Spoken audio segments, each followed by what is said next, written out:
Hayop ka! Ano bang pumasok niya sa isip mo para gawin mo yun sa nanay ko? Wala kang utang na loob! Ano pumasok sa isip mo, ha? Hindi mo man lang inisip yung mga bata? Yung pamilya natin? Sinayang mo lahat, Ronnie! Minahal kita! Nagsakripisyo ako para sa pamilya natin tapos ganitong igaganti mo sa akin? Hayop ka! Hindi kita mapapatawad! Habang buhay ka na makukulong at kung makakalaya ka man, wala ka ng pamilyang babalikan! Magdusa ka sa lahat ng sakit at kasalanang nagawa mo! Makinig ka sa akin, akong paniwalaan mo. Gumagawa lang ng kwentong nanay mo. Asawa mo ako, kilala mo ako. Hindi ko magagawa yung sinasabi niya. Sadyang gumagawa lang siya ng paraan para maghiwalay tayong dalawa, para mailayo kayo sa akin ng mga bata. Para sa mga sinungaling at mahilig tumakas sa kanilang mga kasalanan, kahindik-hindik na kamatayan ang ipapataw ko sa iyo. Tutuluyan ko na ang pagiging wala mo sa katinuan. Takot at walang katumbas na kamalasan at pasakit hanggang hukay. Hanggang pangalawang buhay ay pagbabayaran mo ang atraso mo dito sa lupa. Hindi kita titigilan hanggang sa mamatay ka. Tama na. Huwag kang lalapit sa akin. Bitawan mo gunting na yan. Huwag. Nagmamakaawa ako. Huwag mo puputulin yan. Taon 2013. Samar. Alas 5 pa lamang ng umaga ay abala na sa pag-aasikaso si Liza sa kanilang bahay. Pagkatapos maglinis ay nagluto na rin siya ng pagkain ng kanyang asawa at 2 anak. Pinakiusapan niya si Ronnie na wag munang mamasada ng tricycle dahil aalis siya ng araw na yun. Bumangon naman ang lalaki dahil sanay na ang kanyang mga mata na magising ng ganoong oras.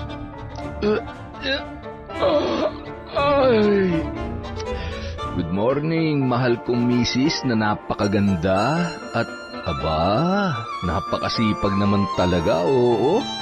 Kaya paano kita hindi mamimiss kapag nakaalis ka na? Hay naku, Ronnie. Kaya mo naman talaga. Hindi ka lang sanay na magkalayo tayo. Ay, hindi magiging madali pero kailangan eh. Sana talaga mapapayag ko si nanay na dumito muna. Ay, ikaw ang bahala. Ang tanong, magkakasundo kaya kami ng nanay mo? Mabait ang nanay ko. Hindi yun magagalit kung wala kang gagawing kalokohan. Pwede naman kasing ako na lang ang magbantay sa mga anak natin. O di kaya, kumuha na lang tayo ng katulong. Katulong? Mas marunong ka pa sa akin. Para pag uwi ko, may bago ka ng asawa, ganon? May bago ng nanay ang mga anak ko? Yung habang nagtatrabaho ko at nagpapakahirap sa ibang bansa, magpapakasarap kayo ng kabit mo sa perang pinapadala ko? Nako, kabisado ko na yung mga ganyan. Kaya wala kayong ibang pwede na makasama sa pamamahay nating to, kundi si nanay lang. Grabe naman kung makapag-overthink ang asawa ko Oo na, para naman mabawasan ang galit sa atin ng nanay mo. Sigurado kapag nakita niya kung gaano kagwapo tong manugang niya, matutuwa yun. Sus, ang yapang mo ha? Basta, konting tiis lang muna para makaipon tayo. Maipaayos man lang natin tong bahay tapos makaipon ako ng pera para na rin sa pag-aaral ng mga anak natin. Mag-grade 1 na si Jack. Masyadong mabilis ang panahon. Hindi natin mamamalayan, binata at dalaga na sila. Kapag pareho na silang nag-aaral, mahihirapan tayo kapag umasa lang tayo sa pamamasada mo at konting kinikita natin dito sa tindahan. Huwag kang mag-alala. Sisiguruhin ko na hindi mauuwi sa wala ang lahat ng paghihirapan mo, mahal. Hindi ko pababayaan ang mga anak natin. Gusto kong mabago ang tingin sa akin ng nanay mo. Ay, nagalit lang si nanay dahil nag-aalala siya para sa akin. Sino ba naman ang matutuwa sa nangyari? Kung hindi mo ako nabuntis, di sana teacher na ako ngayon. Ikaw kasi masyado kang... Uy, sobra ka naman. Ganun talaga. Hindi na natin napigilan kaya sorry na. Sisisihin mo pa ba ako? Magpipitong taon na yung panganay natin. Ay, ako na nga dyan. Naligo ka na para abutan mo yung first trip. Ako na, malapit naman na to. Baka mamaya masunog pa. Magkape ka na muna. paliguan mo yung mga bata ha, at huwag mong paglalaroin muna sa labas at uso ang sakit ngayon. Idamay mo na yung sarili mo, naluluma na yung kagwapuhan mo eh, amoy tinapay ka na naman oh. Oh, di mabango. Amoy tinapay pala eh. Sarap nun. Oo, mabango sana kung amoy pandesal, kaso mahal ano eh, amoy putok. Putok na medyo inaamag na. Uy, grabe ka naman. Muntik na nga sumabog ah. Grabe ka ah, inaamag. Kaya pala, nakatalikod ka sa akin kagabi, mahal ah. Hindi mo man lang sinabi. Hay nako, sana naman kasi pagkatapos mong pumasada, magpalit ka man lang ng damit mo. At saka, budburan mo ng tawas yung pasikat mong kilikili. Nung mag-boyfriend pa tayo, ang bango-bango mo tapos na mag-asawa na tayo, kung hindi pa kita sasabihan, hindi ka maliligo. Nako, wag na wag mong gagawin yan kapag nandito si nanay. Mas doble ang pagiging masela nun kaysa sa akin. Napakamot ulo na lamang si Ronnie habang nagtitimpla ng kape. Hihigop na sana siya nang muli siyang sitahin ng kanyang asawang si Lisa. Oh, baka gusto mo muna magmumog bago ka humigop ng kape. Hay nako, kung hindi ka pa sasabihan. Ewan ko ba sa'yo? Sus, kiss kita dyan eh. Subukan mo lang at tatamaan ka nitong sandok. Ay, ano ba yan? Damot talaga. Agad naman nang tumungo sa may lababo ang lalaki para magmumog at pagkatapos ay humigop lamang ng konting kape at nagpunta na yon sa banyo para maligo. Sakto namang pagkaligo ay nakaluto na si Liza. Siya na lamang ang nagpresenta na maghugas ng pinaglutuan ng kanyang asawa. Agad namang nag-asikaso ang babae ng kanyang sarili. Bago yun umalis ay paulit-ulit pa niyang binibilinan ang kanyang asawa tungkol sa mga bata. Kung alanganin, baka bukas na kami ni Mama makabiyahe pabalik dito ha. Huwag mong pababayaan ang mga anak natin. Oo naman. Sige na, mag-iingat ka at huwag ka mag-alala sa mga anak mo. Akong bahala sa kanila. Pero baka naman pwede kang mag-iwan ng matamis na halik dyan. Dali na. Ay, talaga namang humihirit pa. Okay na? Happy? Ha? Happy. I love you, mahal. Mag-iingat ka sa biyahe, ha. Pagbalik mo, sisingilin kita ng utang mo sa akin kagabi. Bye-bye! Napangisi na lamang si Liza sa kapilyuhan ng kanyang asawa. Agad naman na yung sumakay ng tricycle papunta sa paradahan ng sasakyan, patungo sa lalawigan kung saan nakatira ang kanyang ina, maging ang mga magulang nito.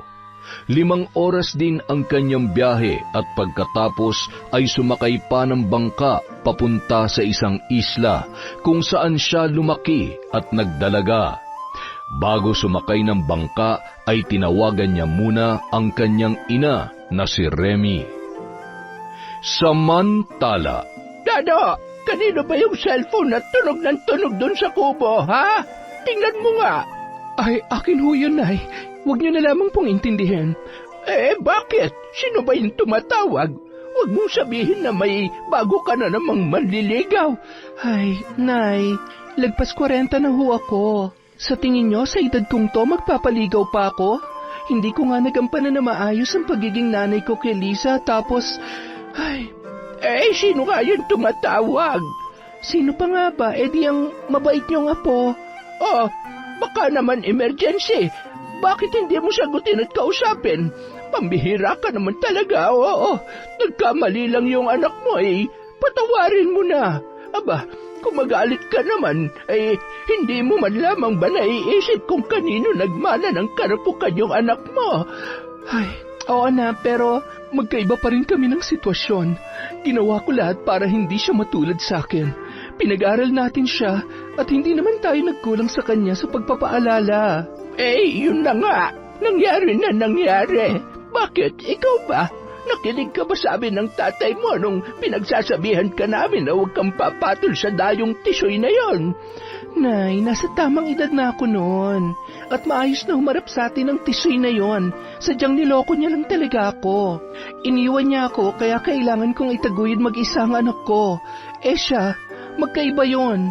Dahil siya, mas pinili niya mag-asawa na wala sa panahon. Tapos sa tambay pa talaga. Sino naman ang matutuwa sa ganon? Remy, anak, kahit anong mangyari, anak mo pa rin siya. Hindi ka na naawa sa kanya. Hindi naman siya tumigil sa panunuyo sa'yo. Mabait din naman yung asawa niya. Isa pa masisisi mo ba si Lisa gwapo naman talaga si Ronnie.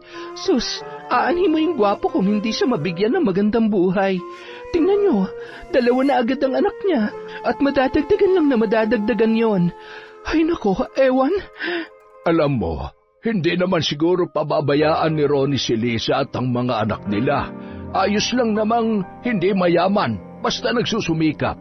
Basta ba pinapakain niya sa marangal na paraan ng kanya mag-iina at higit sa lahat, mabait. Oo nga naman. Sabihin na natin na nakapangasawa ng mayaman si Lisa pero sinasaktan naman siya. Isa pa, madiskarte ang apo ko na yon. Sigurado na hindi titigil yon hanggat hindi niya natutupad ang pangarap niya magkaroon ng magandang buhay kahit hindi siya nakapagtapos ng pag-aaral. Tama, kaya burahin mo na yung itinatago-tago mong sama ng loob. Kailangan ka ng anak mo. Ilang taon mo na siyang tinitiis, pati yung mga apo mo. Masyadong mataas yung pride mo. Manang-mana ka talaga dyan sa... Hoy, aray! Pati ba naman ako idadamay mo? Aba, bumait na ako. Dahil kung saksakan ng taas ang pride ko, matagal na tayo naghiwalay. Pero huwag mo akong pinipikon dahil talaga namang... Swerte naman. Sorry na. Nagbibiro lamang ako. Huwag mo ako mabiro-biro, Dado. Dahil kapag ako napikon sa'yo, ikaw nang isusunod ko sa mga babarangin ko. Lintik ka. Huwag mo akong hawakan. Huwag ka lalapit sa akin, ha? Huwag ka makakalabit-kalabit sa akin mamayang gabing lintik ka. Ay, ewan ko sa inyo. Araw-araw na lamang kayong LQ. Daig niyo pa yung teenager ko magbangayan. Tse, isa ka rin masyado kang bitter. Kaya hindi ka na nagkakalab life Ay, ano naman ngayon? At least hindi ako araw-araw nagalit at may kababag. Para kayong mga pusang nag-iingay sa bubong tuwing gabi. Agad namang lumabas ng bahay si Remy at tumungo sa kubo. Nakita niya ang 3 missed calls ng kanyang anak na si Liza at isang mensahe na nagsasabing papauwi yon. Pupunta siya dito? Kasama niya kaya ang mga apo ko? Ano kaya nangyari? Nakipaghiwalay na kaya siya sa asawa niya? Naku, sinasabi ko na nga ba, kung hindi pa nagkaroon ng 2 anak, hindi pa magkakahiwalay. Ito na nga bang ikinakatakot ko Mukhang, Agad na pumasok yon sa loob ng bahay at iniabot kay Mang Dado ang cellphone. Hello? Sino to? Tay, basahin niyo ho. Wala hong tumatawag. Nakalimutan niyo na po ba na dun lamang sa may kubo mayroong signal? Ay, ganun ba?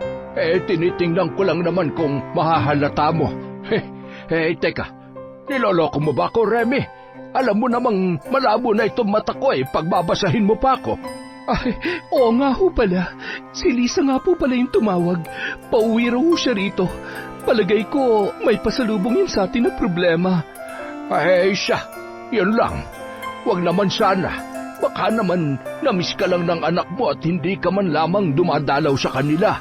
Katigas rin kasi ng loob mo Tay, umiiwas lang ho ako na makapagsabi ng kung anong hindi maganda. Tsaka, ewan ko ba, nasaktan talaga ako ng sobra. Alam niyo naman na dugot pawis ang pinuhunan ko. Mapalaki lamang siya't mapag-aral. Tapos nag-asawa siya nang wala sa panahon. Anak, hindi naman perpekto ang bawat tao. Alam mo ba na mas kailangan ka pa nga sana niya nung mga panahon na nagkamali siya? Hindi natatapos ang pagiging magulang kahit na magkaasawa o magkaroon na ng sariling pamilya mga anak. Ikaw ba nung nabuntis ka, itinakwil ka namin kahit pa masama ang loob namin sa'yo? Pinabayaan ka ba namin? Hindi ho. Yun, alam mo sa kabila ng pagkakamali niya, siguradong natuto na siya. Lahat na nangyayari ay may magandang dahilan. Kaya bigyan mo siya ng pagkakataon na makapag-usap kayo na maayos at patawarin mo na ang anak mo. Isa pa, miss na miss ko na ang apo ko na yun. Kahit na mamaldita yung katulad mo ay mahal na mahal namin yun ng nanay mong pasungit. Sweetie, galit ka ba sa akin? bati na tayo, ha? Tay, parang hindi mo naman kilala si nanay. Madali lang naman suyuin yan. Oh, hetong 1,000. Ay, teka, 500 lang pala. Ay, nako, sayang yun ah. Kilalang kilala mo talaga ang nanay mo, ha? Eh, sandali lang anak, ha? Nasaan na ba yung maganda kong asawa? Sweetie! Naliligo ka na ba? Maghilod ka, ha? Napangisi na lamang si Lolo Dado nang pagpasok niya sa kanilang kwarto ay nakahigayon, nakatagilid at nakayapos sa unan na parang bata. Tulog pa palang maganda mong nanay, anak. Mabuti pa sa'yo na lamang yan 500. Ipambili mo na lang ng lulutuin natin para naman may maihain tayo kay Lisa pagdating. Ano sabi mo? Si Lisa? Dadating ang apo ko? Teka, nasaan yung 500? May pera ka pala, hindi mo naman agad sinasabi. Akin na yan. Ako nang bibili sa tindahan. Bibili ako ng pansit at paborito yan ng apo ko. Ay sus, sa wakas ay wala nang ano? Wala naman, sweetie. Gusto mo bang samahan kita sa tindahan? Wag na at baka masabit ka pa sa kung anong inuman dyan. Di ba nga'y dadating yung apo natin? Maglinis ka doon sa kwarto niyan, baka kasama niya mga anak niya. Ay nako, siguradong malalaki na ang mga apo kong yon. Binuksan ni Lola Tanya ang kanyang aparador at doon kinuha niya ang kanyang pahabang pitaka. Maingat niyang inilagay doon ang pera. Ay, salamat at nadagdagan ang alaga kong Aquino. Ay, nasan na ba yung tigay-sandang ko dito sa luma kong pitaka? Ay, ayan, kasya pa ito. Ito na muna ang ibibili ko. Masayang lumabas ng kwarto ang matanda at tumungo sa kusina kung saan naroon si Liza. Nagsasaing na rin yun ng mga oras na yun at pinapalambot ang karning baboy na kanyang lulutuin. Meron ka pa bang ipabibili? Ipagtabi mo ako ng matabang parte at ipansasahog ko sa pansit. Parating na raw ba si Lisa? Ano sabi niya? Nasa bangka na raw ho siya. 1 oras lang naman ho ang biyahe mula sa sentro kaya siguradong malapit na yon. Hindi ko po kasi ma-replyan at wala naman tayong load. Di bali na. Basta magluto ka na lang at siguradong gutom yung pagdating. At kung maaari ay huwag mo na siyang pagalitan mamaya, ha? Hindi naman pwedeng sa tuwing magkikita kayo paulit-ulit mo ipapamukha sa kanya mga pagkakamali niya. Nagmadali nang umalis si Lola Tanya at bumili yon sa may malapit-lapit na may kalakihang tindahan sa kanila. Bumalik din siya kaagad at tinulungan na ang kanyang anak na si Remy sa pagluluto. Ako na magtitimpla ng pansit para siguradong magugustuhan ng apo ko. Alam mo naman na mula pagkabata ay talaga namang ito ang paborito niyang kainin. Nay, matagal na panahon na po yun. Sigurado nagbago ng gusto niya at mga paborito niyang pagkain. At teka, nariyan ho yata at tahol na ng tahol ang mga aso. Ay siya, sige na salubungin mo. Baka hindi na magkanda ugaga sa mga anak niya. Paglabas ni Aling Remy ay natanawan niya agad ang kanyang anak sa may tarangkahan. Gumuhit agad ang matamis na ngiti sa mukha ni Liza at nagmamadaling lumapit sa kanyang ina. Hi, Nay. Mano po? Matapos magmano ay mahigpit pa yung yumakap kay Nanay Remy. Tawag ho ako ng tawag kanina. Hindi niyo po nasasagot. Hindi ko kasi agad napansin. Huli na nung nakita ko na tumawag ka nga pala. Hindi ko rin naman ma-replyan yung message mo dahil wala akong load. Ay, siya nga pala. Nasaan yung mga bata? Bakit hindi mo man lamang sinama? Ano po kasi, Nay? Uuwi din ho ako agad bukas. May sadya lamang ho ako sa inyo. Alam kong... Habang nag-uusap ang mag-ina ay bigla namang sumingit si Lolo Dado na noon ay pawis na pawis dahil katatapos lamang maglinis ng kanyang silid. Ay, naku po, ang maganda kong apo nandito na pala. Sayang, akala pa naman namin ay kasama mo si Jack at si Bunso. Excited pa naman din ang lola mo. Mano po, grabe naman ho kayo. Para nyo namang sinasabi na hindi kayo masaya na ako lang ang nandito ngayon. Nakakapagtampo naman. Ay, nako, huwag ka na magtampo. Siyempre higit sa lahat, ikaw ang gusto naming makita at mula nung mag-asawa ka ay bihira ka nang dumalaw dito. Kung sa bagay, hindi naman kita masisisi at palagi kang inaaway niyang nanay mo. Siya, pumasok ka na sa loob at baka nakaluto na ang lola mo. Tahimik lamang na pinagmamasdan ni Remy ang wala namang halos pagbabago sa magandang hubog ng katawan ng kanyang anak. Nababakas niya sa mata ni Liza ang saya ng mga sandaling yun. Matapos ilapag ang kanyang bag sa upuan sa may sala ay dumiretso yun sa kusina at agad na yumapos sa kanyang lola Tanya. Maganda kong lola, nandito na po ako. Ay, nako, apo, napakabango mo naman. Kamusta ka na? Mabuti naman at naisipan mong bumisita. Hindi mo ba kasama ang mga bata? Hindi po, lola eh. Ano ba kasing dahilan at nagawi ka dito? Nag-away ba kayo ng asawa mo? Hindi naman po, Nay. Anong pinunta mo dito? Sayang ang pamasahe. Sana ipinanggastos mo na lamang para sa mga kailangan ng mga bata. Nemi, kumuha ka nga ng pinggan at maghahain na ako. Apo, maupo ka muna. Mas masarap pagkwentuhan habang may pinagsasaluhan. Hindi ba, sweetie? Oo naman at isa pa kumakalam na rin na sikmura ko. Nagutom ako sa kakaligpit ng kwarto nitong apo natin. Medyo maagay at malikabok na nagugutom ka na pala, sweetie. Siya, maghugas ka naman muna ng katawan mo at nakakahiya dito sa apo natin. Alam mo naman na katulad ko maselan din yan. Naku po, Lola. Ganyan na ganyan din ho ako kay Ronnie. Pero salamat naman ho sa Diyos at masipag at mabait naman po ang asawa ko. Alam nga naman hindi siya masipag. Hindi naman pwedeng magaling lamang siyang gumawa ng bata pero hindi niya naman kayang bigyan ng magandang buhay. Sa bagay, ano nga naman ang maaasahan sa... Tama na yan. Kumain na kayo. Sandali lamang ha. Babalik din ako agad. Apo, kumain ka na muna. Bago tumalikod ay bahagyang tinapik noon ang kanyang anak na si Remy at tiningnan ito sa mata. Magpapaalam? Bakit apo? Kadarating mo lang hindi po ako aalis dito kaagad, Lola. Biro lamang yon. Saan ka ba pupunta? Mag-a-abroad ho kasi ako. Papaalis na ho ako sa susunod na buwan. Bakit ikaw? Bakit hindi na lamang yung asawa mo? Ikaw magpapakahirap tapos ano? Pagbalik mo, may pamilya ka pa kayang uuwian? Kaya niya bang alagaan ang mga anak mo? Nay, ako ho nagdesisyon nito. Masipag naman pong mamasada si Ronnie, tsaka may tindahan na po kami.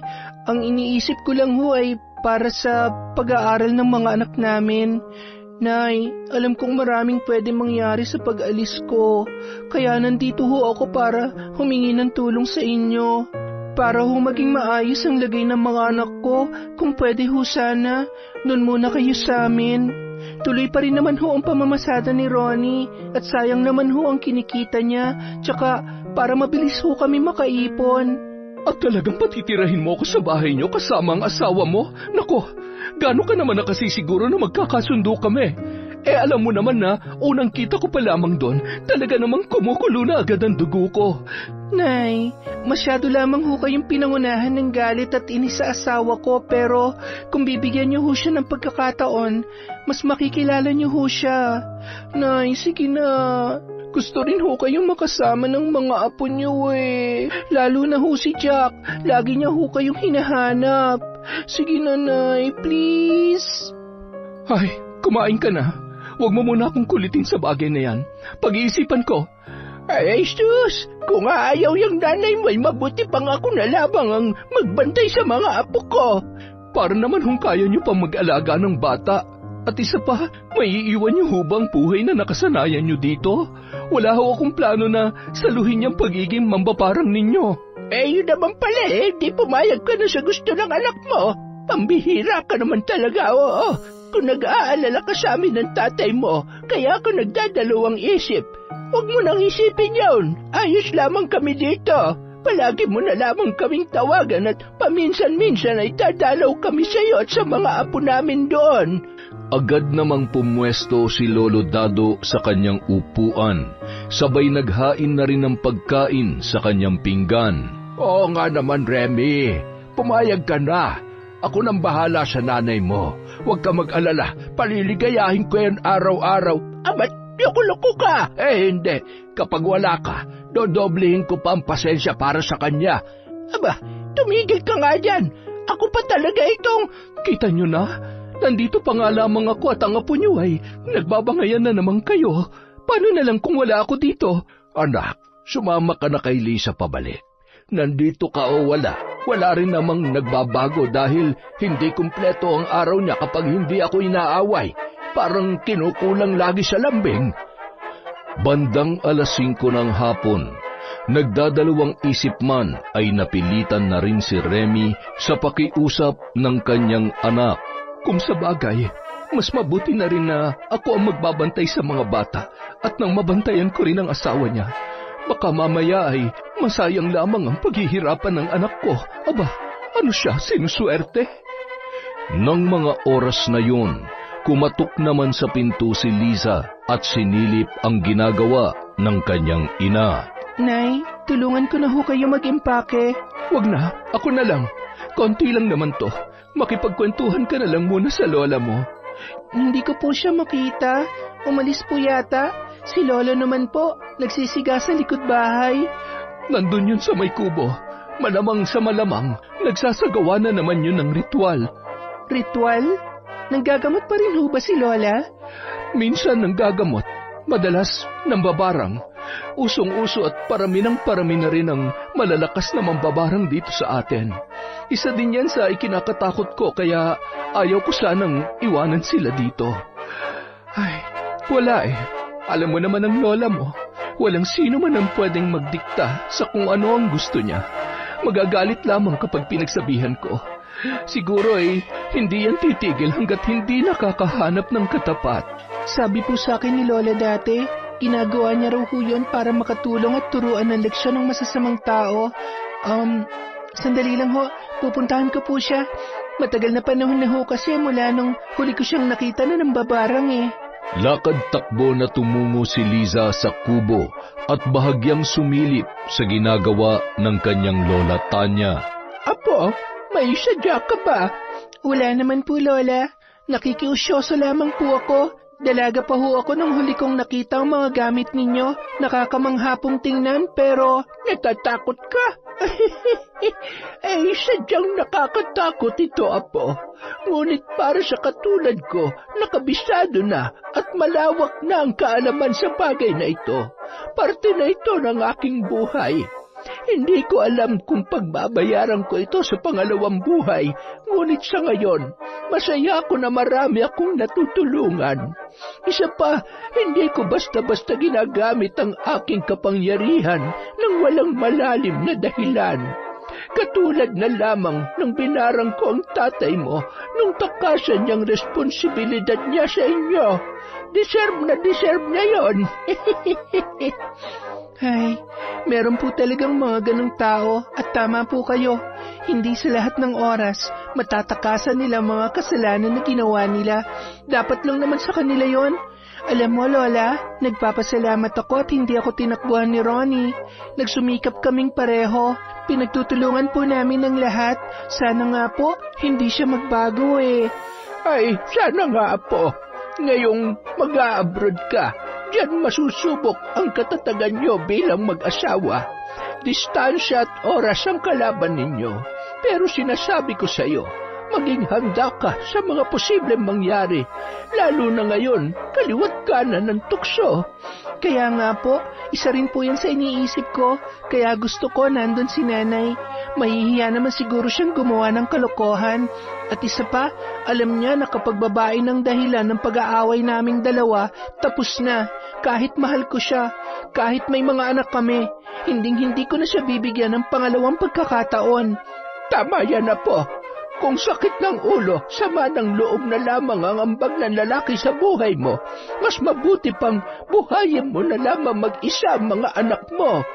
Ilang sandali pa, matapos magkwentuhan ng maglola ay naglakad-lakad na lamang sa labas ng kubo si Liza upang maituloy na ni Lola Tanya ang kanyang pagriritual. Amoy na amoy din ni Liza ang usok na nagmumula sa kubo. Amoy kamangyan at balahibo na nasusunog. Bandang 8:00 ng gabi, naghapunan na sila at agad na ring natulog. Kailangan kasi nilang gumising na maaga para makasabay sa unang biyahe ng bangka pabalik sa bayan. Kinaumagahan, hinatid ni Lolo Dado ang mag-ina sa may pantalan. Oy siya, mag-iingat kayo sa biyahe. Medyo maalon ngayon dahil hanging habagat. Salamat ho sa paghatid, Lolo. Mag-iingat po kayo ni Lola, ha? Huwag kayong mag-alala. Kapag nasa ibang bansa na po ako, lagi ko kayong padadalhan ng panggastos ni Lola. Ay nako, wag mo na kaming alalahanin. Basta ingatan mong sarili mo, ha? Tay, aalis na ho kami. Huwag masyadong gagalitin si nanay, ha? Huwag laging nag-aaway. Ay, oo, sige. Babalik na ako't siguradong humahaba na naman ang leeg ng nanay mo kahihintay sa akin. Ay nako, kayo talaga. Bye, Tay. Palingon-lingon pa si Lolo Dado sa mag-ina na noon ay nakatanaw rin sa kanya habang nakasakay sa bangka. Kaya ayoko naghahatid eh. Masyado talagang mababaw itong luha ko. Samantala, matapos ang ilang oras na biyahe, nakarating na rin ang mag-inang sina Remy at Lisa sa kanilang bahay. Agad naman silang sinalubong ni Ronnie at kinuha ang mga bitbit nilang gamit. Mano po, Nanay Remy? Kaawaan ka ng Diyos. Nasaan ang mga apo ko? Jack, nandito na ang nanay at ang lola nyo.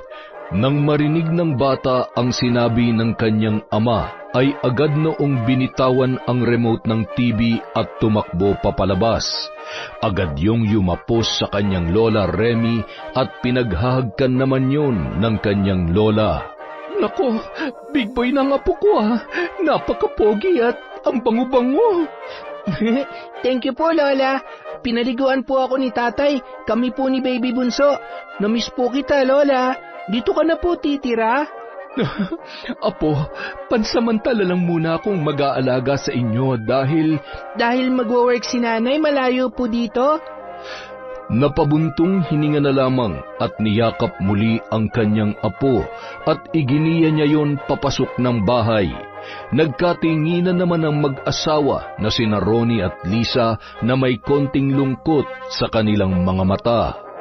Sa loob ng ilang linggo na sila'y magkakasama sa iisang bubong, kahit papaano, natutuwa naman si Aling Remy kay Ronnie. Mabuti naman at masipag mamasada at maalaga naman pala sa iyo ang asawa mo at sa mga anak ninyo. Opo, Nay. Sabi ko naman ho sa inyo pasasaan ba't magugustuhan niyo rin po si Ronnie? Huwag ka munang magdiwang at masyado pa maaga para matanggap ko siya bilang manugang. O siya, tutulungan na kita dyan sa pag-iimpake mo. Nay, salamat po ha. Kasi kahit masama ang loob niyo sa aming mag-asawa, hindi niyo pa rin natitiis ang mga apo ninyo. Siguro nga ito na ang tamang panahon para makabawi ako sa kanila. At sa'yo na rin. Masyado lang akong nagpadala sa sama ng loob ko sa'yo. Kalimutan na po natin yon, Nay. Pero alam nyo, may karapatan naman talaga kayong magalit. Pasensya na, Nay, ha. Hayaan nyo, ipinapangako ko po na gagawin ko ang lahat para kahit papano gumanda pa rin ang buhay ko. Hindi lamang po para sa atin, kundi para sa mga apo ninyo. Mag-iingat ka doon. Hindi madaling magtrabaho sa ibang bansa. Walang kasiguruhan kung makakahanap ka ng mabait na amo. Huwag mo nang problemahin ang mga apo ko at ako nang bahala sa kanila. Ha? Sana lang din ay hindi magbago ang asawa mo. Nay naman, parang wala kayong tiwala sa ganda ko ha. Mahal na mahal ako ni Ronnie at hindi niya ako magagawang lokohin, Nay. Sa ilang taon na namin na mag-asawa, ni minsan wala kaming pinag-awayan na tungkol sa babae. Mabuti naman. Yan kasi ang madalas na dahilan ng paghihiwalay ng mga mag-asawa. Paano, kaliwat kanan ng tukso at ang mga lalaki naman, hindi marunong tumanggi. Nagpatuloy sa pagkukwentuhan ang mag-ina habang nag-iimpake ng gamit. Masayang-masaya at kampante na nung mga oras na yun si Lisa na magiging maayos ang lagay ng kanyang pamilya kahit matagal siyang mawawala sa tulong ng kanyang ina. Makalipas ang 3 buwan mula nang makaalis si Lisa papunta sa ibang bansa, nag-aalmusal noon si Ronnie at naghuhugas naman ng bote ng dede ng kanyang bunsong apo si Remy. Ronnie, makikisuyo naman ng mga galon ng inumin. Kapag may oras ka, pakikuskus mo naman na maayos at medyo nanggigitata na. Salin ka lang ng salin, hindi mo naman nililinisan. Baka mamaya sumakit pa ang tiyan natin dahil sa mga yan. Mahirap magkasakit, magastos. Kawawa naman si Lisa na nagpapakahirap sa pagtatrabaho sa ibang bansa. Sige ho, Nay. Lilinisin ko muna bago ako mamasada. Sige, mabuti naman.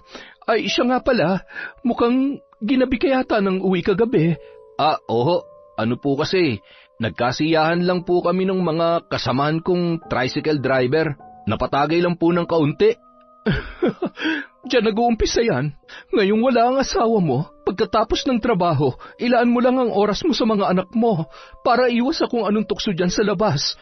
Maigi nang umiiwas kesa malulung ka rin sa alak o kung ano pa man. Kagabi lang naman po at hindi ko naman po kinakalimutan ang obligasyon ko sa mga bata. Kaya wala po kayong dapat ipag-alala, Nay. Tumango-tango na lamang si Aling Remy at nang mapansin na tila nag-iba ang muka ni Ronnie ay tinapik niya ang balikat nito. Huwag sanang sasama ang loob mo sa mga sinasabi ko. Para sa ikabubuti lang din yan ng pamilya mo. Okay lang po, Nay. Naiintindihan ko naman po kayo. Pagkatapos noon, agad na tumalikod si Aling Remy at tumungo sa kwarto ng kanyang mga apo. Bahagya naman napangisi si Ronnie. Kahit kasi may mga pagkakataon na napipikon na siya sa pagiging istrikta ng kanyang biyanan, ay hindi pa rin niya maipagkakaila kung gaano kalaking bagay ang pag-aalagang ginagawa noon sa kanyang mga anak, pati na rin sa pag-aasikaso ng mga pagkain nila sa araw-araw. Hindi kasi siya gaanong maalam sa pagluluto. Alam niya rin na hindi niya kakayanin kung nagkataon na siya lamang ang maiiwan sa kanilang mga anak. Matapos niyang kumain, agad niyang ginawa ang utos ni Aling Remy at pagkatapos noon ay agad na rin siyang nag-asikaso para mamasada. Pagdating sa paradahan ay agad naman niloko si Ronnie ng kanyang mga kasamahan. Aba, madalas kang tinatanghali ng labas, pare ah. Ano, kumusta naman kayo ng mabait mong biyanan? Ayos lang naman, palautos at minsan nakakapikon magsalita pero mabait naman yun. Ganyan naman talaga ang mga biyanan, medyo may pagkakontrabida. Pero ang swerte mo sa biyanan mo ha, bukod sa alagang-alaga ang mga anak mo mukhang alagang-alaga ka rin ha. Nananaba ka na, masarap ba? Ha? Yung mga luto niya? Sira ulo ka ba? Ayusin mo yung mga pinagsasabi mo ha. Baka hindi ako makapagpigil, paduguin ko yung uso mo. Ito naman, hindi na mabiro. Masyadong pikon. Tol, kalma. Huwag mo na lang pansinin yan si Panot. Kulang kasi yan sa alaga eh. Kapag napaaway ka, mayayari ka na naman sa biyanan mo. Lumipas ang mahigit 1 taon. Sinubukang magtiis ni Ronnie sa mga bagay na hindi nila pinagkakasunduan ng kanyang biyanan. May mga pagkakataon kasi na pakiramdam niya ay masyado na yung nakikialam sa kanilang buhay. Mahal naman, para namang hindi ka na nasanay kay nanay. Kahit naman sa akin ganun siya eh. Pagpasensyahan mo na lang. Kakausapin ko rin siya na minsan, kailangan mo rin namang maglibang dyan. Basta huwag ka lang mambababae, ha? Di mo naman ako kailangan paalalahanan tungkol sa bagay na yan. Alam mo namang sayong-sayo lang ako. Ay, namimiss na naman tuloy kita. Pero huwag ka mag-alala, promise. Hindi kita ipagpapalit sa iba. Basta mag-iingat ka dyan ha. Miss ka na namin ng mga bata. Sige na mahal at may gagawin na ako. Mag-iingat din kayo lagi. I love you. Miss you all. Bye. Mahal? Ay, minsan na nga lang magkausap. Nagmamadali pa. Ay. Oh, mukhang bad trip ka na naman ah. May problema ba? Huwag ka na nga magtanong. Di mo rin naman ako matutulungan sa problema ko eh. Malay mo naman. Tol, tingnan mo nga yung pagmumukha mo. Hindi na naman maipinta. Ang dami mo na namang iniisip. Kalma lang. Ay, sakit lang talaga sa ulo eh. Hindi ko naman alam na ganito pala kahirap kapag malayo sa asawa. May mga gabi na hindi ako makatulog kakaisip sa kanya. Miss na miss ko na yung asawa ko, pre. Sobrang lungkot at ewan ko ba, hindi ko maipaliwanag. May solusyon ako sa problema mong yan, pre. Mabuti pa, sumama ka sa akin mamaya. Promise, matatanggal yung stress o kung anumang iniisip mo ngayon. Ay, ano ba yun? Basta, akong bahala sa'yo.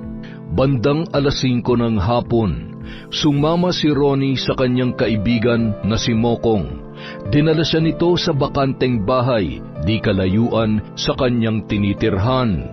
Naggulat na lamang siya nang makita ang ilang mga gamit na nasa hawak na bag ni Mokong at lalo na nang ilabas nito ang nasa maliit na supot na may lamang 6 puting asukal. Alam mo, loko ka talaga. Akala ko naman magiinuman lang tayo. Mukhang iba na naman yung pinaplano mo eh. Wala akong planong masira ang buhay ko, pre. Masyado ka naman. Sana matagal nang sira ang buhay ko. Hindi ka naman magpapakalulong dito, pre. Libangan lang, paminsan-minsan. Sarap kaya sa pakiramdam.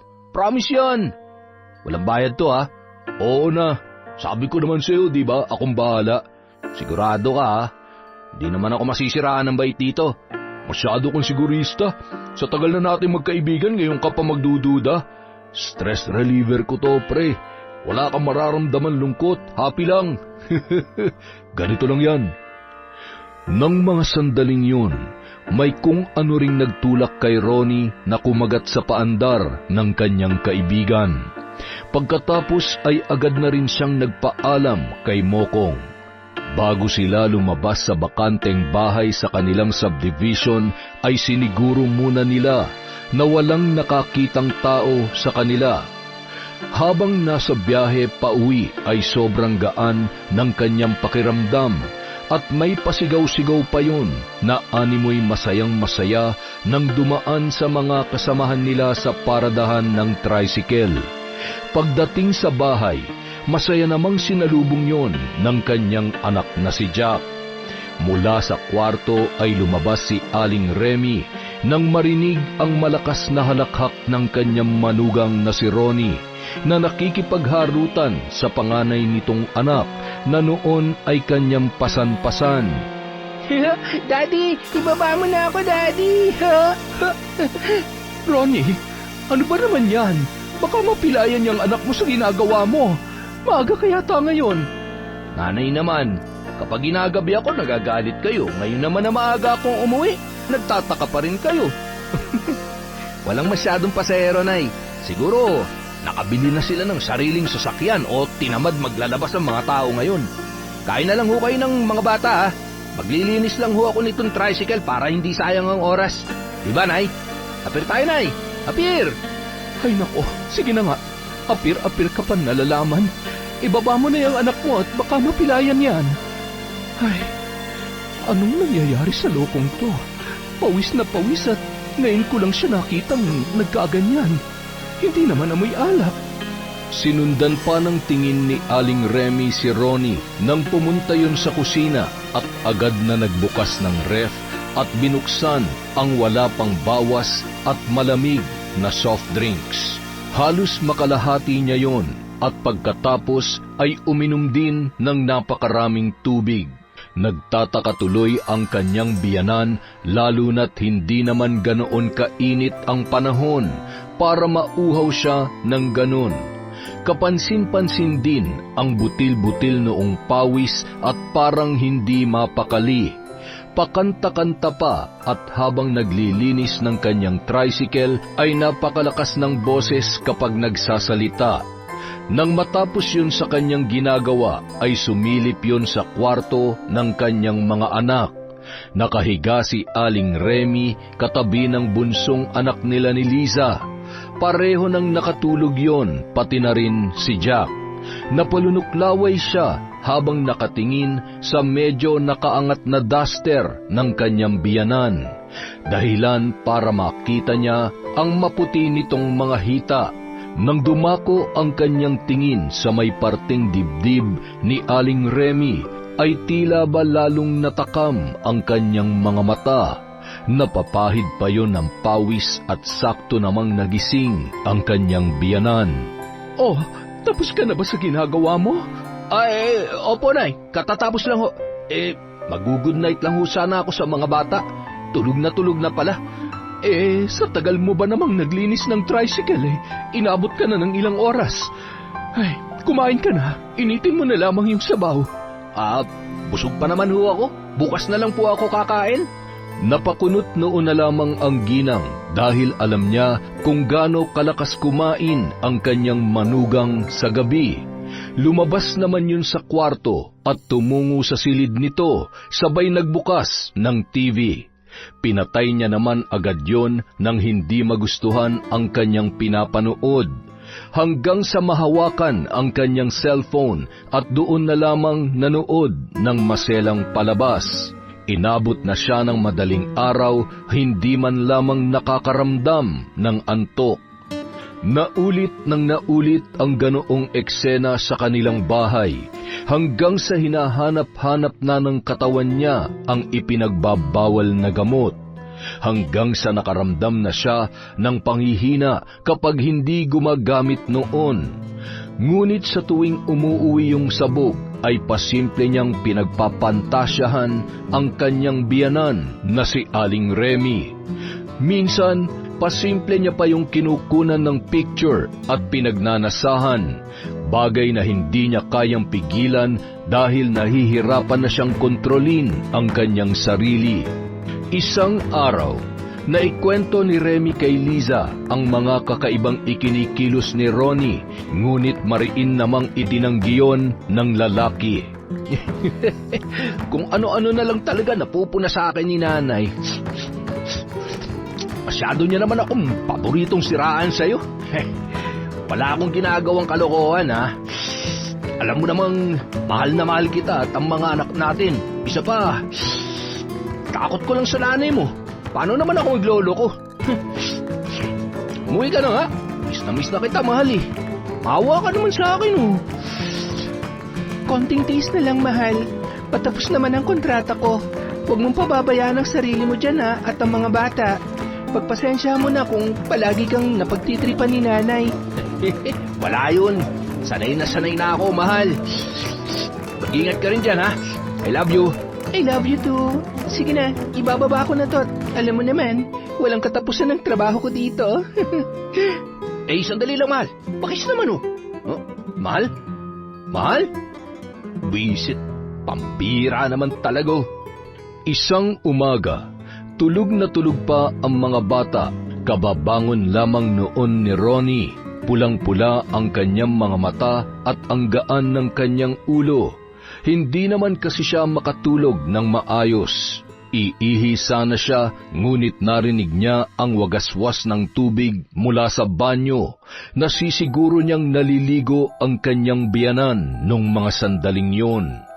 May maliit na butas ang pinto, kaya naman doon ay pilit niyang sinisipat ang walang saplot niyang biyanan na noon ay walang kaalam-alam sa ginagawa ng kanyang manugang.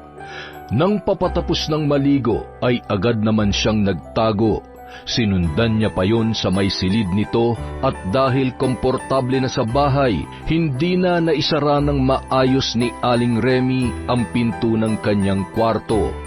Habang nagbibihis ay busog naman ang mga mata ni Ronnie. Paulit-ulit na nangyari yon hanggang sa mas lalo lamang lumala ang pagnanasa nito sa kanyang biyanan. Naging madalas na rin ang pagiging iritable ng lalaki. Isang araw, bandang 3:00 ng hapon, hindi yun namasada dahil sa sobrang pananakit ng kanyang ulo na hindi niya na maintindihan. Nagising yon na kinakalkal ni Jack ang kanyang bag na dinadala sa pamamasada. Nagmamadali niyang hinablot ang bag sa kanyang anak at hinugot ang kanyang sinturon at pinalo ng pinalo si Jack. Tatay, sorry po. Tama na po. Ilang ulit ko bang sasabihin sa'yo na huwag mong pakikialaman ang mga gamit ko, ha? Sa susunod, hindi lang yan ang mapapala mo sa akin. Puputulin ko tong sinturon dyan sa katawan mo. Subukan mo. Ang bata pa ng anak mo, kung paluin mo ng sinturon na yan, akala mo pumapalo ka ng kalabaw? Ano ba nangyayari sa'yo at pati bata ay pinag-iinitan mo? Alam mo, nakakahalata na ako sa'yo, ha? Huwag ko lamang malaman na may ginagawa kang kalukuhan dahil sinasabi ko sa'yo, ako mismo magtuturo sa'yo sa pulis. Akala mo ba hindi ko napapansin yung mga kinikilos mo? Umuwi ka rito ng sabog, wala sa sarili, at tingnan mo nga yung mata mo sa salamin para malaman mo na hindi mo maitatago yung pagiging adik mo. Tumigil kayo sa kung ano-anong binibintang niyo sa akin, ha? Ang tagal ko na nagtitimpi sa pakikialam niyo sa buhay ko, sa buhay namin mag-asawa, at pati sa pagdidisiplina ko sa mga bata. Huwag na huwag sanang dumating sa punto na mapuno ako sa inyo, dahil baka kung anong talagang ikaw pa itong malakas ang loob na magalit. Umayos ka, dahil sinasabi ko sa iyo, lahat ng meron ka ngayon, mawawala kapag hindi ka tumigil sa kalokohan mo. Huwag mo akong tinatakot at hindi ako pinalaking duwag ng mga magulang ko. Malalaman ni Lisa ang lahat ng to, kaya humanda ka. Magsusumbong ka? Sige, panindigan mo yung pagiging pakailamera mo. Itong tandaan mo, ha? Sa oras na mag-away kami mag-asawa, hindi kita mapapatawad. Umalis na lamang si Ronnie para makaiwas sa kanyang biyanan. Sakto namang niyaya siya sa inuman at doon ay naglabas yun ng sama ng loob sa kanyang kaibigan. Nakakapikon na, tol. Masyadong bida-bida. Kalma ka lang. O yan, itagay mo yan. Dapat kasi hindi mo na lang pinatulan eh. Nagmukha ka tuloy guilty sa ginagawa mo. Mahalata ka talaga nun. Sigurado ako magsusumbong yun kay Lisa. Nako, malaking gulo yan, tol. Sinabi mo pa. Kaya nga namumroblema ako ngayon eh. Kailangan ko makaisip ng paraan para manahimik siya. Alam mo ang magandang gawin? Huwag mo na lamang pansinin. Huwag mo nang palakayin ang away nyo. Ikaw na lang ang mag-adjust at isipin mo na lang kung gaano kahirap kung mag-isa ka magbabantay sa mga anak mo. Natural na mainit yung ulo mo. Paano kasi ayaw mo sumama sa akin dun sa sinasabi ko sa iyong bar? Maraming sexy babes doon, pre. Tumigil ka na nga. Kapag nahuli ka ng asawa mo, yari ka rin. Ano ka ba naman? Walang mahuhuli kung walang magpapahuli. Sanay na to, oy. Di ikaw na. Ikaw na ang biyasa. Kahit tigang na ako, hindi ako magtsatsaga sa mga bayarang babae dyan. Magkakasakit pa ako dyan eh. Oo na, ikaw nang masailan. Ayaw ko ng ayaw, pero ang totoo. Sus, tarantado. Ilang buwan na lang ang titiisin ko, oy. Uuwi na rin yung asawa ko. Kaya tumigil ka na sa panunukso sa akin. Hindi mo ako makukumbinsi. Teka, siya nga pala. Baka naman meron ka dyan. Benta mo naman ako. Sus, ito talagang hindi mo na kayang tigilan eh, no? O yan, tago mo yan ha. Huwag mo ikakalat-kalat kapag nakita yan ng anak mo o kaya ng biyanan mo, tapos tayo. Siguradong mapapalayas ka nang wala sa panahon sa maganda mong bahay. Sayang yun, pre. Hindi ko kaya mangyari yan, tol. Magkakamatayan na kami. Uy, huwag ka nagsasalita ng ganyan. Delikado yung iniisip mo, uy. Pag ginawa mo yan, sa kulungan ka dadamputin. Nang gabing yon, naparami ang nainom nilang alak. Bandang 11:00 na nang makauwi si Ronnie sa kanilang bahay.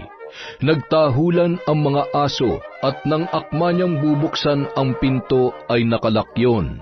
Wala sa kanyang bag ang susi, kaya naman paulit-ulit na kumatok ang lalaki.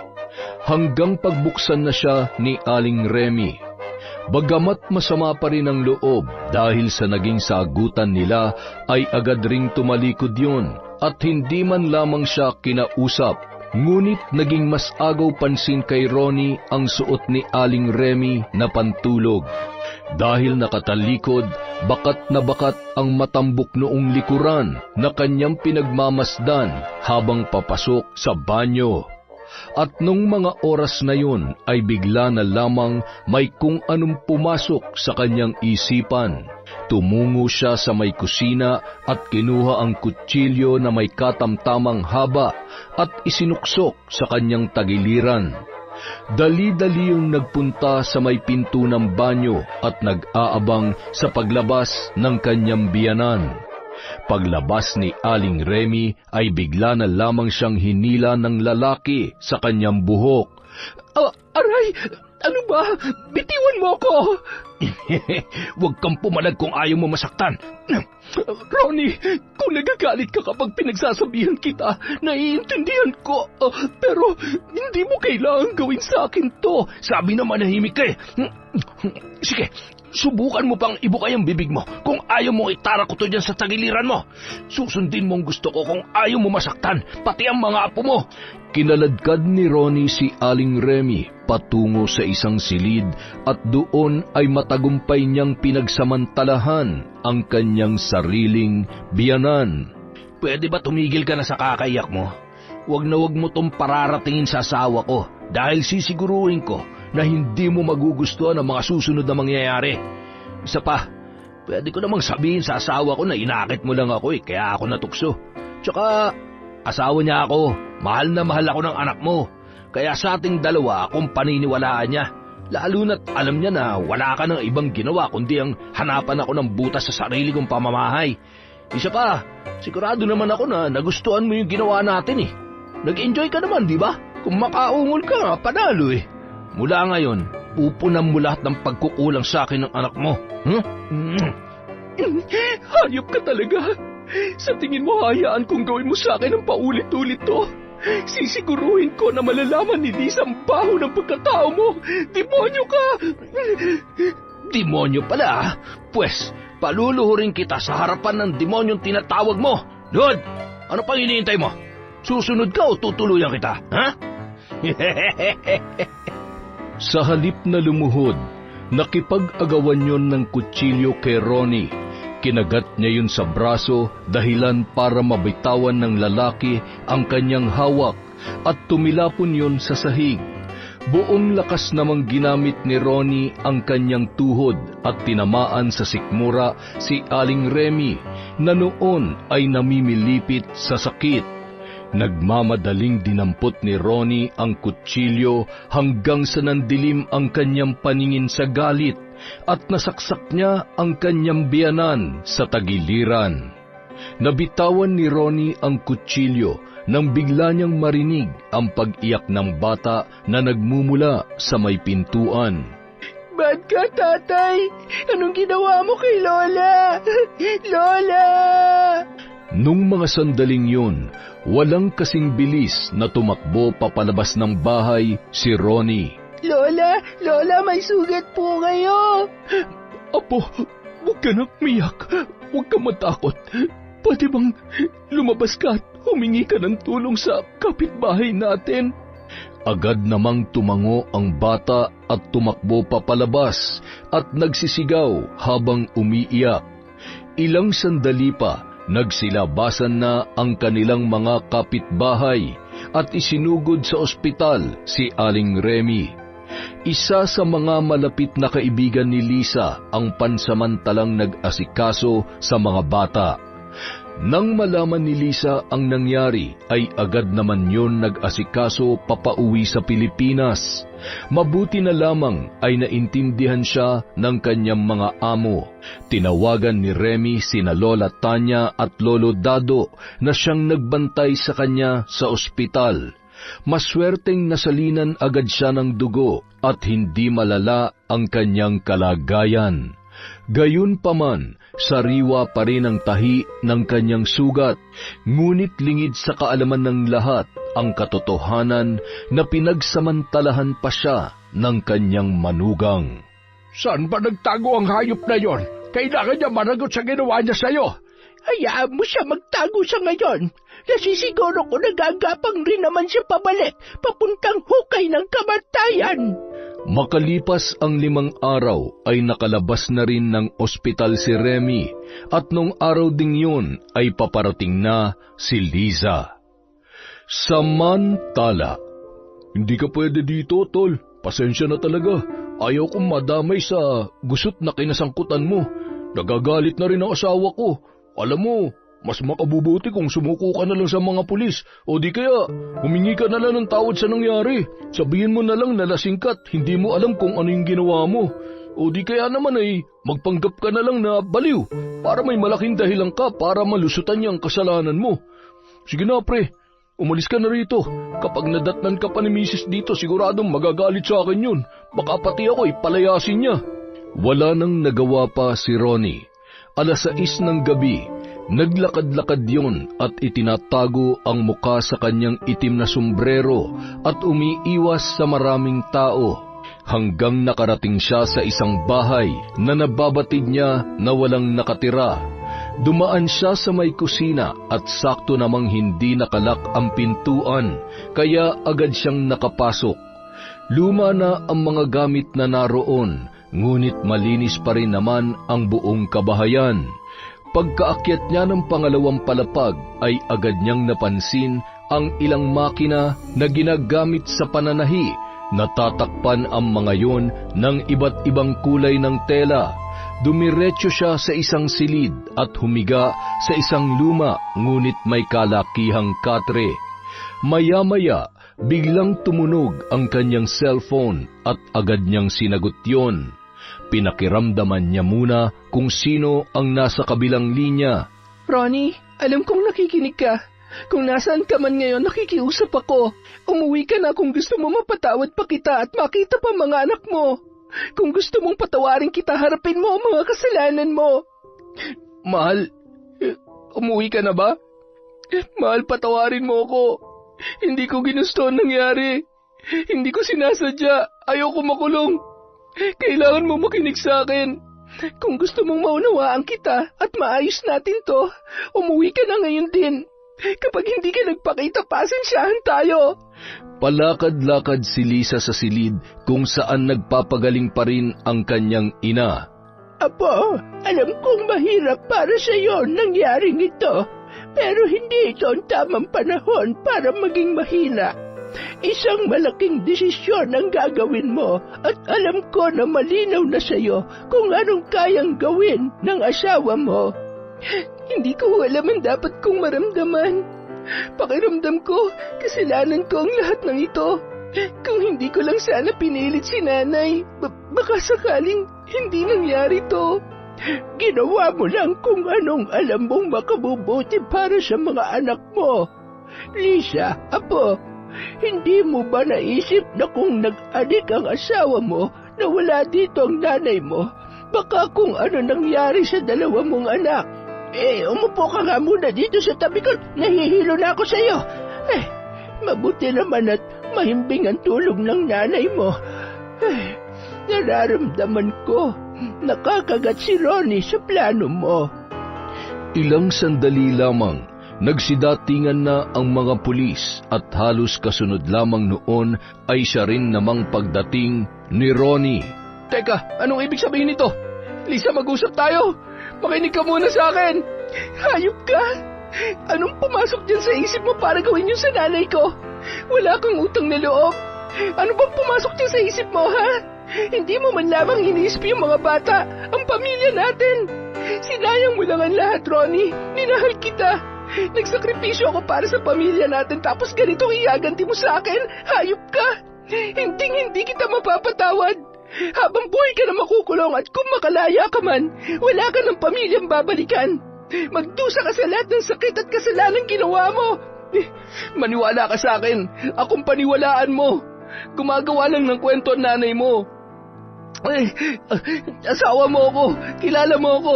Hindi ko magagawa yung sinasabi niya. Sadyang gumawa lang siya ng paraan para maghiwalay tayong dalawa. Para ilayo kayo sa akin ng mga bata. Tama na, Ronnie. Hindi ka man lang ba nakukonsensya? Nanay kong ginahasa mo. Napakababoy mo. Nagsisisi na ako. Wala ako sa tamang pag-iisip nung gabing yon. Mamang pulis, sige na ho. Ikulong niyo na ang lalaking yan. Hindi mo pwedeng gawin sa akin to, Lisa. Asawa mo ako. Tatay ako ng mga anak mo. Pagsisisihan mo to. Kapag nakalabas ako sa kulungan, babalikan ko kayo. Aba, matapang pa talaga ang kriminal na ito. Teka lang, sandali. Hoy. Ayan, Pasalamat ka't hindi na ako malakas sumuntok ngayon dahil kung hindi ay malalagas pati ang bagang mo. Agad naman nang umalis ang mga kapulisan kasama si Ronnie. Lumipas ang ilang linggo, isang masamang balita ang kanilang natanggap. Ililipat sana si Ronnie sa isang mental health facility dahil sa patuloy na pagiging bayolente nito sa loob ng kulungan. Dahilan para magkaroon yon ng pagkakataon na tumakas. Huwag kayong matakot. Ako nang bahala sa kanya. Ibang klase rin ang tapang ng asawa mo, Apo. Lola, gawin niyo po ang lahat. Hindi ko nakakayanin pa na may mapahamak pa ulit sa atin. Nang gabi ring yun, tumungo sa isang silid si Lola Tanya.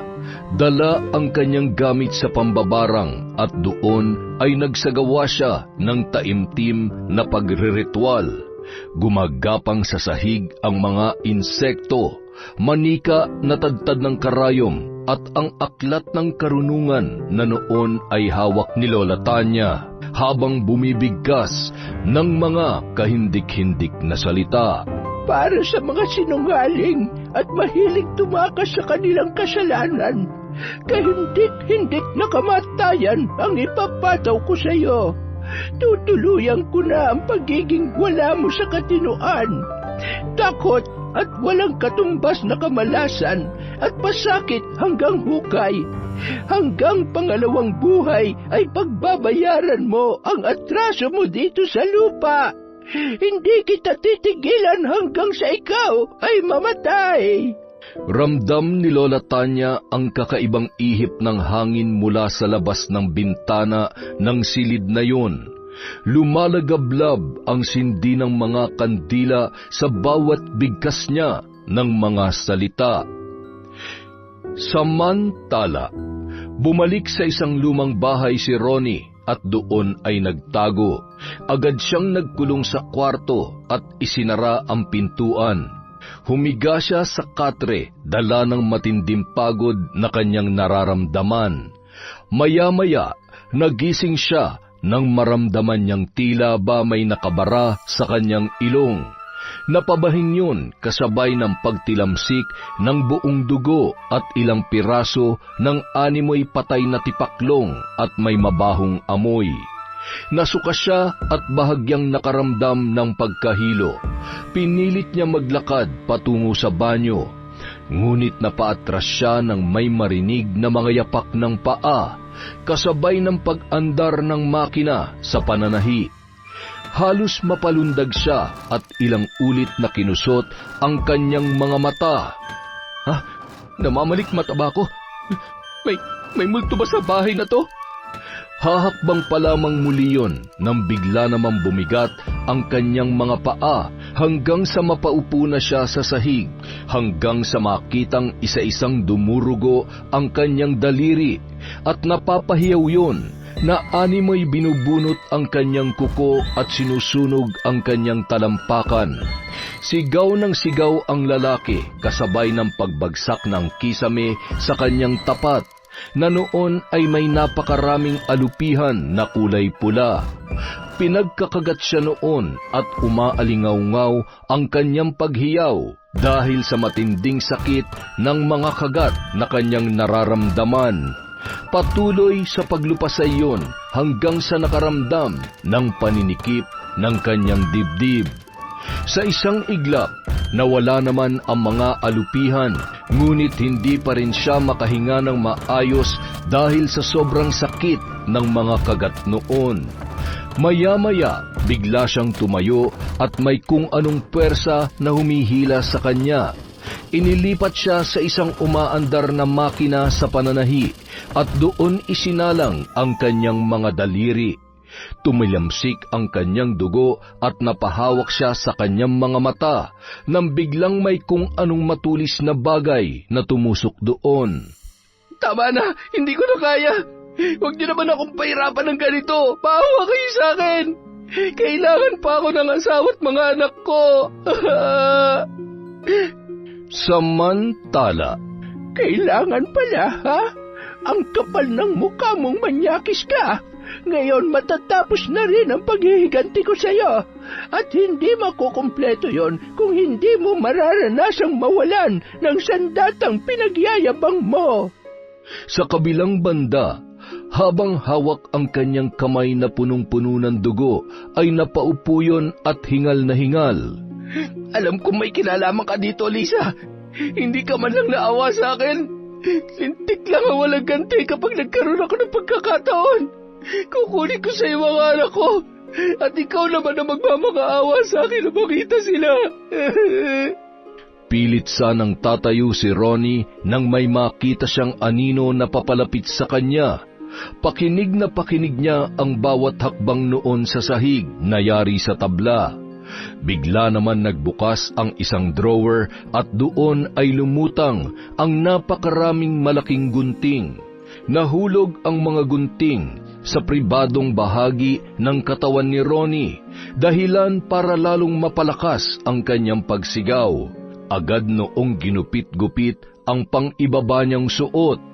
Tama na! Huwag kang lalapit sa akin! Bitawan mong gunting na yan! Huwag! Nagmamakaawa ako! Huwag mong puputulin yan! Huwag! Huwag! Sa kalagitnaan ng gabi, nang marinig ng caretaker na mayroong tao doon na nagsisisigaw, agad yung tumawag ng rumorondang tanod. Samantalang si Ronnie naman, nung mga sandaling yon, ay nadatnan nila na naliligo sa sarili niyang dugo. Agad silang nagpatawag ng ambulansya at mga pulis na mag-iimbestiga sa nangyari. Makalipas ang isang buwan, matapos niyang makabalik sa kulungan. Hoy, Pogi! Ano na namang kadramahan dyan, ha? Namimiss mo na naman ang pamilya mo? Huwag ka nang mangarap na makita pa sila. Hindi mo na maibabalik pa nakaraan na sinayang mo kahit lumuha ka pa ng dugo o bumaha dito sa kakaiyak mo. Para lang yan sandata mo na hindi natutubo. Saklap ng buhay nito, boss. Tinalikuran na nga ng pamilya, pinutulan pa ng kaligayahan. Buti hindi ka pinatay nun ng barang sa'yo. Kasi kung nagkataon, kalansay ka na lang sana ngayon. Sana nga pinatay na lang nila ako. Sana namatay na lang ako. Kesa naman araw-araw akong pinapatay ng konsensya ko. Ganun talaga. Panapanahon lang yan. Ayaw mo nun, makakasama mo kaming tumanda dito sa selda. Dito na tayo tatanda, magkakasakit at mamamatay. Kaya kung ako sa'yo, tanggapin mo na. Mas lalo ka lang mahihirapan kung hindi mo tatanggapin ang katotohanan. Makalipas ang isang taon, nagkaroon ng engkwentro sa kulungan at doon ay napuruhan si Ronnie. Bilang asawa, sa kabila ng pagkasuklam niya sa lalaki, ay ipinalibing pa rin yon ni Liza. Nanay, kaya po ba nakulong si tatay kasi naging bad guy siya? Nanay, bakit po siya namatay? Nakipag-away na naman po siya. Anak, marami pang bagay na hindi ko masabi sa'yo dahil baka hindi mo pag-aanong maintindihan. Basta sa ngayon, patawarin na natin at ipagdasal na lang natin ang tatay mo. May malaki siyang kasalanan sa atin pero alalahanin na lang natin ang mga pagkakataon na naging mabuting tatay rin siya sa inyo ni Bunso. Magiging mas magaan sa pakiramdam ko mapapatawad na natin siya. Gusto ko nang kalimutan ng lahat ng bad na nangyari. Lalo ka na. Alam ko hanggang ngayon natatakot ka pa rin. Don't worry, nanay. Okay lang po ako. Kapag malaki na ako, promise ko po sa inyo, ako nang magpoprotect sa inyo ni Baby Bunso, pati kay Lola Remy, Lola Tanya at Lolo Dado. Tara na po, Nay. Uwi na po tayo. Sa kabila ng mga nangyari, pinilit ni Liza na tapusin ang kanyang pag-aaral sa kolehiyo upang magkaroon na ng permanenteng trabaho at hindi niya na kailangan pang umalis ng bansa at mawalay ulit sa kanyang mga anak. Si Aling Remy naman ay unti-unti nang nakalimot sa mga nangyari sa tulong ng regular na pagpapatingin nila sa doktor sa pag-iisip upang mapadali ang kanyang recovery sa trauma na kanyang pinagdaanan. Masaya ako na nakakangiti ka na ulit at hindi na kita madalas nahuhuling nakatulala. Napapaisip lang ho ako minsan. Naaawa ako kay Liza. Iniisip ko na parang dahil sa mga nangyari ay nasira ko ang pangarap niyang buo at masayang pamilya. Abay, hindi pa naman huli ang lahat. Marami pang makikilala ang anak mo. Malay mo, may mas magandang buhay na naghihintay sa kanya. Mas mabait at mas matinong lalaki na kaya rin siyang panindigan at mahalin pati na rin ang dalawa niyang anak. Nako, kung sakali man ay sana'y sadyang mabait ka at hindi ulit ako magdadalawang isip na gawin ang ginawa ko sa Ronnie na yon sa susunod na masaktan ulit ang apo ko. At ikaw naman, huwag mo na sisihin yan sarili mo. Mahal na mahal ka ni Lisa, kaya kahit masakit para sa kanya na makulong at magdusa ang kauna-unahang lalaki na minahal niya, ay pilit niyang kinaya. Tama ho kayo, Nay.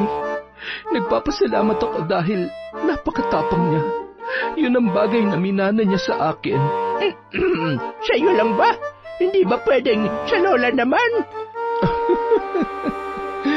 Makalipas ang ilan pang taon, nasa grade 6 na noon si Jack at sa school kung saan siya nag-aaral ay doon na rin nagtuturo si Liza.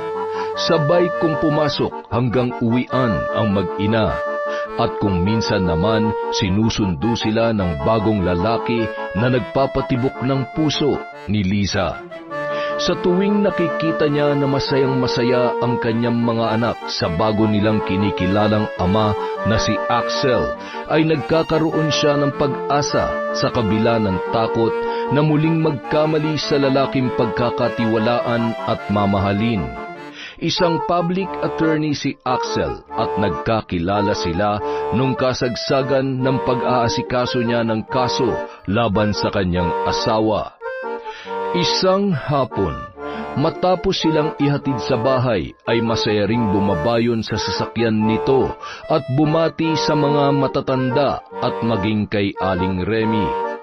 Iba ang mga ngiti ng mga yon habang papasok sa loob ng bahay at laking gulat ni Liza nang lumabas ang kanyang bunsong anak na may dalang regalo.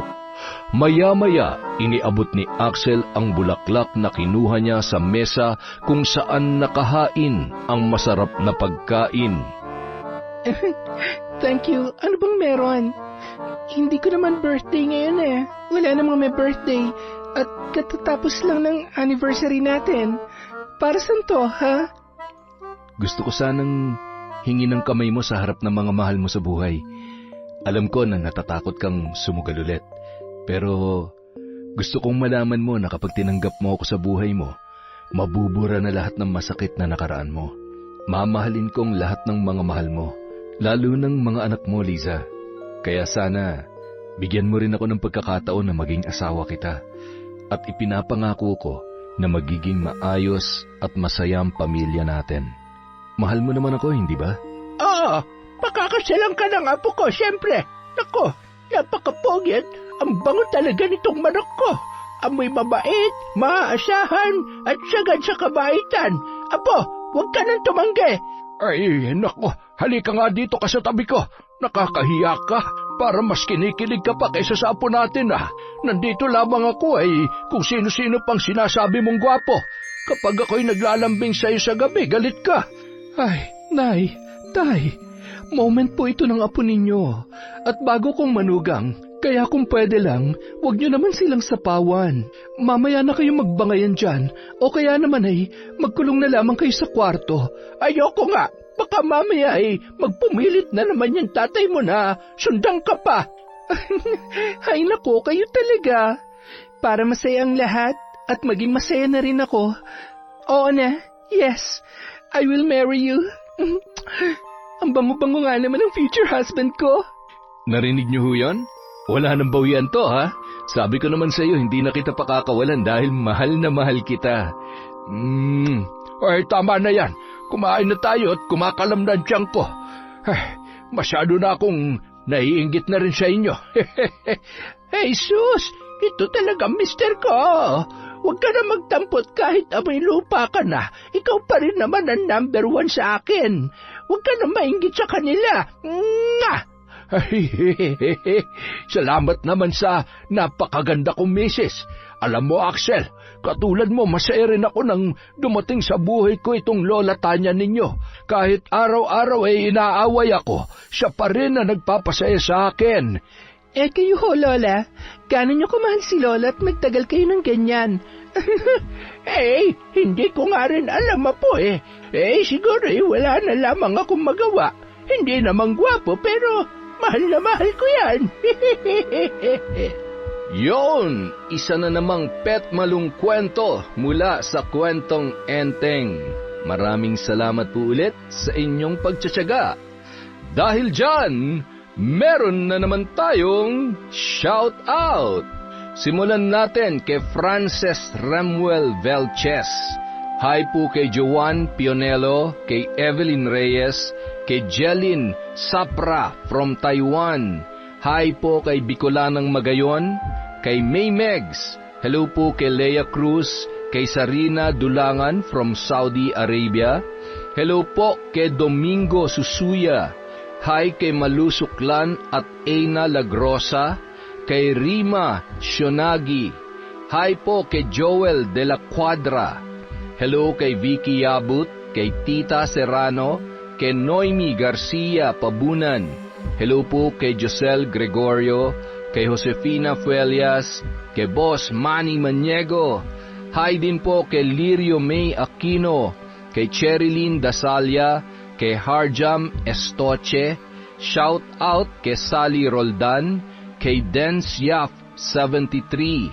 Hi po kay Abel Hipolito sa Vergara family of Laguna from Lucia Vergara, kay Evelyn Loreca. Shout out kay Abigail Sabusap, kay B. Kali. Hello po kay Meng Paraton, Mirna Lampasa, Michael Del Rosario at Mari Del Rosario. Hello po kay Gay Ukol. Hi kay Zane Axel Ranada. Hello din po kay Yofi. Hi kay Crisilda Sotil, Ami Viray, Lotlot Soberano, sa H2O Agency at kay Ma'am Tess Gutierrez from Re Basil. Hello po kay Betty Velasco, kay Cherry Mukbanger AMSR. Hi kay Chat Advincula, kay Maria Lina Kagawa, sa JPG Apparel from Edna Camerino. Hello po kay Emma Dumato, kay Shauma TV, kay Richel Nishio, kay Catherine Fantinalgo, kay Adi Larico, sa mga crew ng Miles Eatery from Masangkay Tondo, Manetho, Rosal, Violeta Atoli, John Michael Enghog. Hi po rin kay Neil John Bata, kay Raven, kay Michelle Enghog at kay Madam Rica C. from Nanet Rosal. Makakain nga dyan minsan. Hello po kay Dimples Yumi. Hello din kay Chris Gel Mamado, kay Celia Tolentino, kay Presi Danyo, kay Jomar Emnas. Hello po kay Manisan Mamot Mapadtaya. Hi kay Pearl Portugal. Hi kay Cataleja Soto, kay Angelo Godito, kay Basanta Mila, kay Valerie Joy Nadal. Hello po kay Vincent Florentino Tucayo. Gandang pangalan. Hi po kay Nulaisa Legal. Hi kay Roslyn Labajo, kay Jemar Pobe, kay Robert Crimen, kay Susana Liobrera. Hi kay Ryan Alba at sa matabang mama ni Elidia Bobes na si Loretta Bobes. Peace po, ma'am. Hi din po kay Jubel Baldonasa, kay Maria Cecilia Aquin, kay Hana Maylin Sesgundo, kay Erica Ember, kay Mir Angeline Marquez Molyon, kay Indira Shane from Singapore, kay Marian de la Fuente. Hoy, teka muna! Narrator! Po, Lola. Sandali lang. Baka naman pwede rin akong makabate. Makabate. Ah, ganun po ba? Sige po. Okay, si Lola naman daw po ang babati sa inyo. Ayun, kay account P1C. Ay, shout out din kay Abigail Garcia, kay Maria Benitez. Hoy, teka sandali lang. Ay, bakit? Baka naman pwede rin akong makabate. Hey, kay Darwin at Joven from Jessica Sobremonte, kay Annalisa Malatbalat, kay Marjorie De Quilla, kay Misaki Kopol, Myren Tolentino Solis. Ay, kita mo nga, pagod ka na. Nako. Kay Michelle Marciano, kay Ana Bolante, mananahi ng Pagisbol na Cavite. Kay Sunshine, Cheryl Bonosa. Sandali lang po, Lola. Lolo, mukha pong pagod na kayo. Hi, kay Al San Jose. Mamaya na po kayo. Kay Elizabeth Sune. Kay Mama Mo. Kay Balingbingan at Elioraba family from Cristina, Balingbingan. Hello po kay Jeneline Jacobe, kay Marilu Francisco, kay Maura OFW from Kuwait. Hi din po kay Roel Sepe, kay Joy Yatutab. Hello kay Elizabeth Pamintuan, kay Melody Lagaras, kay Yanis Vlog. Hi kay Maria Marifi Arsenal sa RJA Adventures. Hello po kay Maria Lina Kagawa, kay Benny Ocampo sa Accounting Department ng MVVC, namely Alan, Ever, Jen at Mabel. Hello kay Mary Ann Liabres, kay Cat Burglar Cutie, Monica Nieves, sa Galedo family from Rai, Doris Estander, kay Divina Mabelia, kay Renante Siena, Maria Teresa de la Carcel. Hi kay Len TV, kay Minari Mui, kay Elizabeth Maramot, kay Stephanie Deep. Hello din po kay Winnie's Vlog, kay Winnie from Bayog.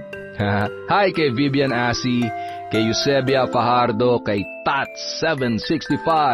Hello, my favorite song collection, kay Jomer Paralejas and Maribel Paralejas from Oriental, Mindoro. Hello po kay Elizabeth Hardanil, kay Kelly Kyle 07. Hi kay Michelle Andalis, kay Bing Gatbonton, John Michael, Danilo, Manny, at Inday Chris ng R. Reyes Pizza Hub Commissary Department, Malabon.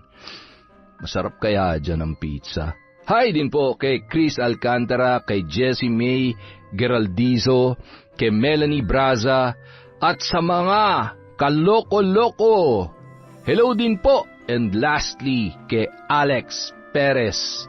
Magandang gabi po sa inyong lahat. Mag-iingat po tayo everyday. Alagaan natin ang health natin.